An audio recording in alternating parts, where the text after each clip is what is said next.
êtes sur Info Live TV, les informations vous sont présentées par Benny Sambert. Les mouvements terroristes du Hamas et du djihad islamique ont déclaré mercredi que la trêve avec l'État hébreu est terminée tout en menaçant de reprendre leurs actions terroristes au sein d'Israël. Ces propos interviennent alors que l'un des chefs du djihad islamique commanditaire de l'attentat déjoué de Tel Aviv il y a 2 jours a été abattu par des soldats en civil de Tsahal alors qu'il circulait en voiture dans le centre de la localité de Jenin. D'importants dispositifs de sécurité ont été déployés en Israël.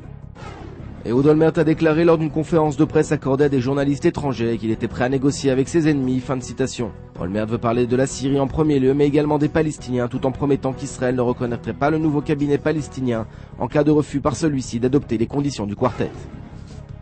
Le ministre travailliste du tourisme, Yitzhak Herzog, renonce à son portefeuille au profit de celui des affaires sociales, mettant fin ainsi à la crise coalitionnaire qui secouait le gouvernement depuis des semaines.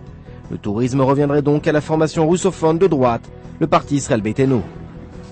Coup de théâtre en Italie, le président du Conseil, le socialiste Romano Prodi, a présenté sa démission au président italien suite à un échec pour sa formation. Le gouvernement a essuyé un échec au Sénat au sujet de l'envoi d'un renfort de troupes en Afghanistan. Le nom de l'homme d'affaires, Silvio Berlusconi, a été évoqué en remplacement de Prodi.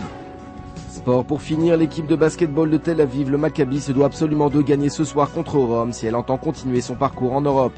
Quant à l'équipe de football Hapoel Tel Aviv, elle rencontre le champion d'Europe, le CSKA Moscou, ce soir à Tel Aviv, dans le cadre de la Coupe de l'UEFA. Retrouvez sur Info Live TV un reportage sur la catastrophe de Misgav Am. 10 ans après, aucun mémorial n'a été élevé sur les lieux. Retrouvez également des images impressionnantes du premier exercice de manœuvre d'envergure pour les paras de Tsahal et sous les yeux du chef d'état-major, Gabi Ashkenazi. Enfin, assisté à une cérémonie émouvante, les représentants du consistoire juif de France étaient les invités de la Knesset, sous les mélodies d'Enrico Macias. Aujourd'hui, le monde entier parle d'Israël. Mais qui parle d'Israël au monde entier, en temps réel, en 4 langues et en direct de Jérusalem? Infolive.tv, la première chaîne de télévision internationale israélienne. 24 heures sur 24, 7 jours sur 7, suivez de l'intérieur l'actualité d'Israël et du Moyen-Orient. Des reportages, des interviews, un grand journal et des flash infos en images dès que l'actualité l'exige.